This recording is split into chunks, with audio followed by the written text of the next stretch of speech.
Hi guys, welcome back to my channel. I hope y'all are doing well. So today I'm going to be sharing with y'all Dan and I's recent antique vintage finds at thrift store prices.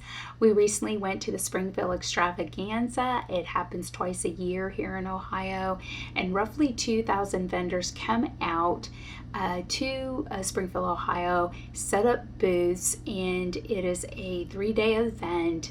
We did not get through all 2,000 vendors, but we did spend the day out there and we found some great things. The first thing I'll share with you is this Andrea's Sake pie or cake platter serving set. So it came like that, and I believe the price is still on there. It was $25, so I got that right there. Absolutely beautiful, love it. I can't wait to put something on here. I definitely will be using that for the 4th of July coming up. The next thing I found was this can. Now I have been looking for some cans because I like decorating, as you already know, with antiques and vintage decor, and finding that stuff. It's very nostalgic for me. And I like that feeling of, while I have a modern kitchen, you can kind of walk back in time with the decor that I put out. Usually when I'm decorating the house and I put out vintage things or antique things and we have guests over, I've caught guests kind of walking around my kitchen or walking around my living room or dining room, and they're looking at these vintage things and asking questions about them. And then I love getting into conversation. Sometimes it brings back memories for them as well. And I have been collecting cans, and I want to put them out in my kitchen and kind of go with a general store kind of theme, even though I have a modern kitchen. So one of the things I came across was the National Biscuit Company graham cracker tin. Now, if you kind of look at the label up there, it looks like the Nabisco, and that's because before it was Nabisco, it was the National Biscuit Company, and then they switched the name over to Nabisco. I don't know what year this tin is. I don't know if Nabisco did an anniversary and brought back the original name, but as far as Nabisco goes, this was the original name of the company, and then it switched over time. And as a matter of fact, Nabisco has switched hands so many times. If you read the history on it, it's switched names a lot. The next thing I got, and this brought back childhood memories for Dan and I both. He found the log cabin one, and I found the Miss Buttersworth one, but they are right here. Great prices on both. Super excited to have found these. Now the Mrs. Buttersworth has the metal cap, which is important. Eventually they switched over by keeping the bottle, but then moved to a plastic cap, and then eventually they just moved over to plastic bottles, I think in the late 1990s.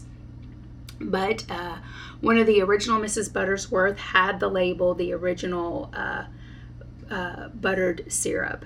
So I was very excited to find this one. I got the 24-ounce bottle, so she's about 10 inches in height. And then the log cabin one, absolutely love. And then on the back, it's got the Statue of Liberty. And we were just really fortunate to find both of these.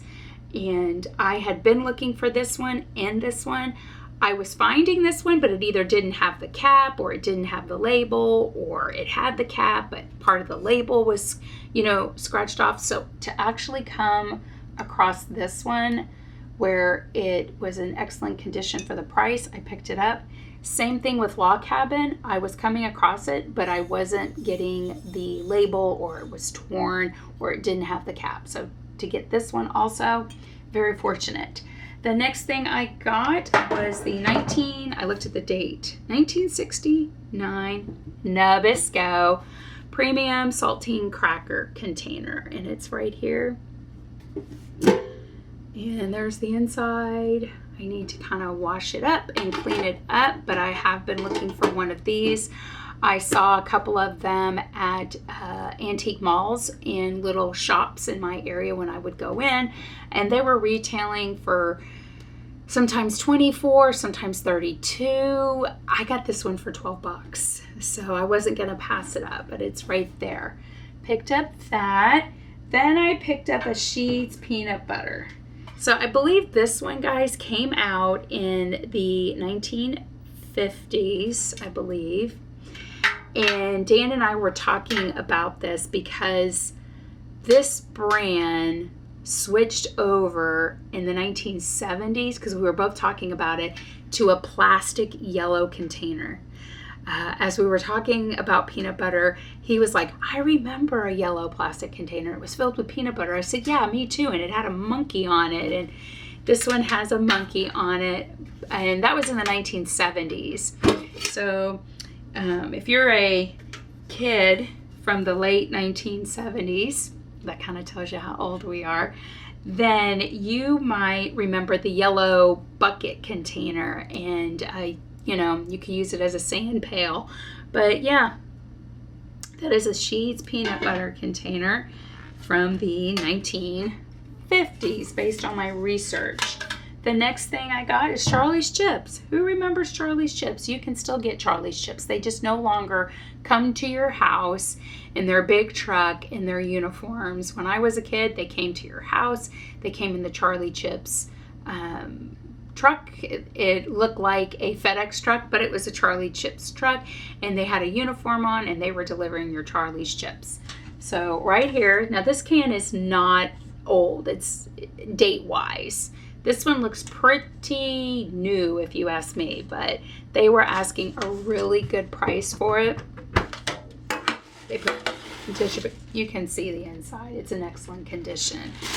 Because of the price, I picked it up, because the older ones, seem to be a little more pricey, whereas this one right here was $10. So I picked that up. This I got for $1.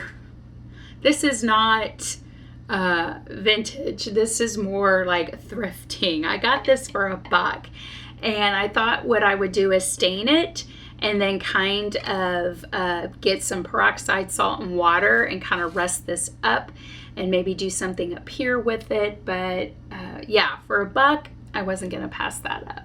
So got that. Dan spotted this beautiful tray, and I thought that would be so pretty on the formal dining room table with some greenery, some LED candles put in there, and just decorate it for the 4th of July. But I thought this was absolutely beautiful, and for $15, I wasn't going to pass this up. So it's $15, and it is right here, and it stands like that. It's a very nice tray. You could also, when you're not using it, if you really wanted to do up a guest room, you can put this on the edge of the bed, and you can put you can put a candle there, and you can put maybe some bath products. I mean, you can do whatever with this as far as it goes. You can also serve tea on it. You can serve desserts on it and put the plates. I mean, it can act as a serving tray, not just a tray for decorating. The possibilities are endless on this. The next thing I got, I was really excited about, and it was at a very affordable price, was this amazing teapot. Now, you know I collect Liberty Blue. I have not been able to find a Liberty Blue teapot, and I've been looking for something that was white and blue, and I have not come across anything that I could use. I would come across the teapots, the porcelain teapots and china teapots, but when you took off the lid, it was really maybe cracked on the inside, which is fine, but then I knew I would not be able to use it, or it was too, what do I want to say, like I knew if I was to attempt to clean it, I wasn't going to get it clean in order to put tea in it to serve if I wanted to do that. So I found this one, and I got it. Well, let me show it to you, and then I'll tell you how much I paid for it, because this is where thrift prices, in my opinion, come into play. She bubble wrapped it really well. Right here. And it is beautiful. Right here. Isn't that gorgeous? I absolutely love this. And I love the little lip down here. It's the details. It is the details that I pay attention to. The beautiful handle, the little rim going around, and then look how nice it is on the inside. And guys, I paid $12 for it. $12. I was like, that is a deal. And I just thought it was so beautiful. So I got that. Set that actually right there on that tray. Tea towels. So they had a vendor there that had, I don't know, hundreds of tea towels. But talking with people, talking with other people that are antique shoppers or vintage shoppers and, you know, use different decor pieces throughout their home. I have tea towels, and some of them had suggested, because I do a lot of bread baking and sweetbread baking and pastries, and my cakes are homemade and cookies.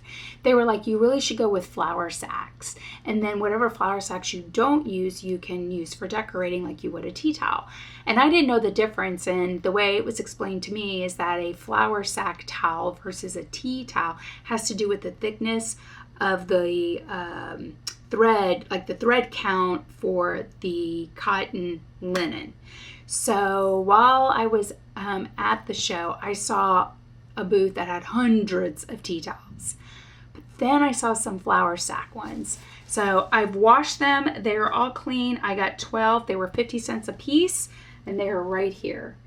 And now I see the difference when I compare them to my tea towels, because these, you really can't see on camera, but they are super, super soft, and they are definitely thicker. And I was like, these would go great over, right now I just put a tea towel over my, when I'm letting my breads proof, but my tea towels are not as wide as these flour sack towels. So sometimes I need two, or when I'm serving bread in a basket, I either need 2 tea towels or 2 napkins, linen napkins. But these tea towels are huge, and I love the little hook that they have. So they look like that. And I definitely plan on using some for everyday use. And then I plan on sewing and doing some embroidery on some of these. These actually remind me of my children's burp cloths when they were a baby, meaning talking about the feel for them and how nice they feel. So I got 12. They were 50 cents a piece. The next thing I got was, let me show you this. So if you've watched my vintage antique hauls, then you know I got the storybook Frosty from the A Little Golden Book. And I had mentioned that I'm on the hunt for Rudolph. Ta-da! I found Rudolph right there. So I was excited about this one, and it was only $2. I thumbed through it just to make sure all the pages weren't colored on or ripped. As far as maybe it was missing a page, it's all intact, and it's beautiful. So I will definitely be sitting that out at Christmas with the Frosty. I found these candle holders, and I already know how I'm going to decorate these for the 4th of July. So I got this one, and these were 2 for $10, and they sold them as a pair. So they were $5 a piece, but they were being sold as a pair. And I thought these were really pretty. So these are right here.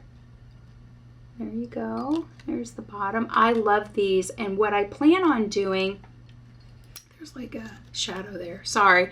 What I plan on doing is, I don't know if y'all see the little holes, is feeding some ribbon through it. Some blue on one and then red on the other, and then tying a little bow and making it 4th of July themed. What's nice about this is that after I'm done with that, I can use fall ribbon or Christmas ribbon. You know, you can you can feed ribbon through this and kind of theme it out depending on the season. But I thought these were really pretty for the price at $10 for the set. Let me see what else. I got a few more things. Three more tins. Dan saw this one and really liked it, and he was like, since you're going with that kitchen themed tin look, this is gold metal flower tin, and they wanted $6 for it. So it's white right here, and I love this one. There's that one. And then on the inside, some of these are kind of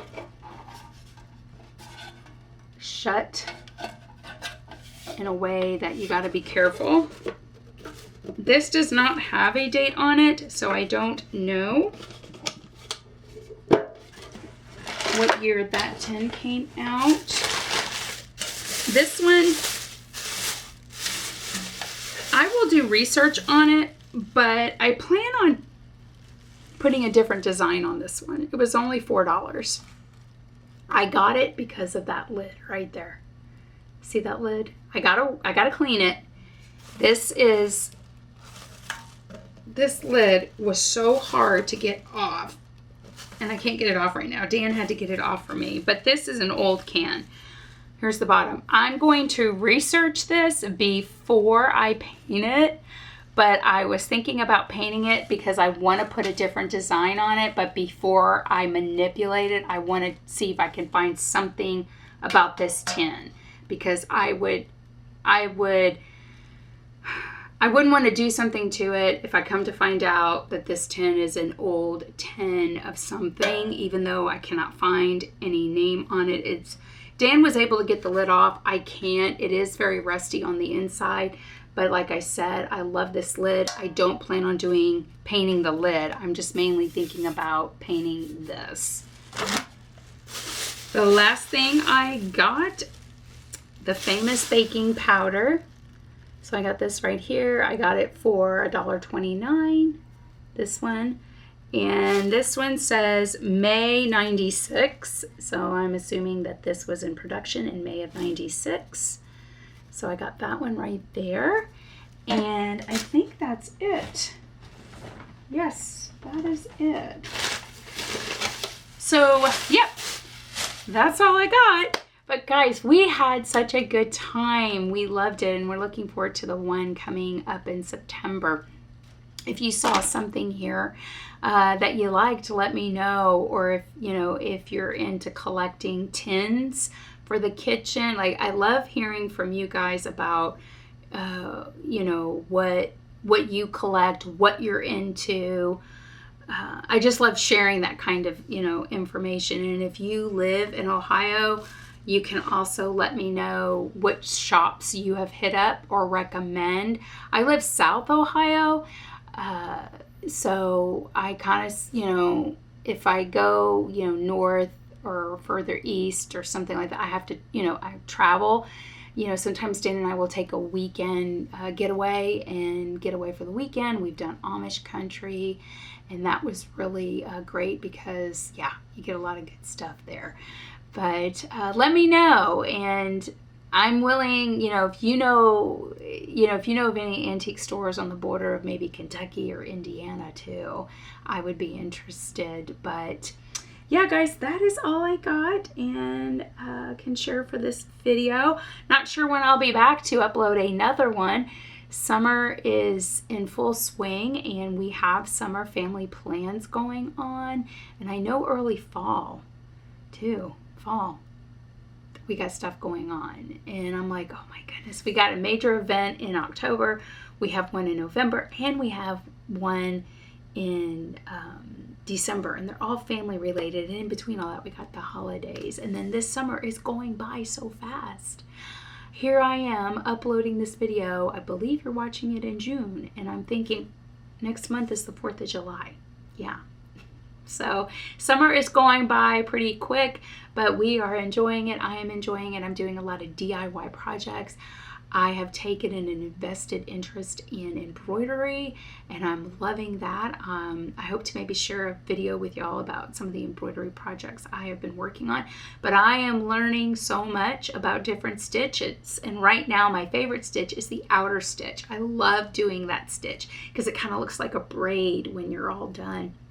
If you're into embroidery, you can let me know too, and share with me, what is your favorite stitch. I am also into purchasing the Bucella, I hope I pronounced that right, kits.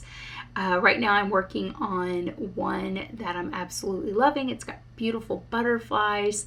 So yeah, and then I bought a pattern because I want to attempt to do some embroidery on one of these flour sacks. So we will see if I can do that. I'm trying to challenge myself into getting a little more detailed with my embroidery. But guys, thank you so much for stopping by today and hanging out with me. So till next time, y'all have a magical day and a magical week.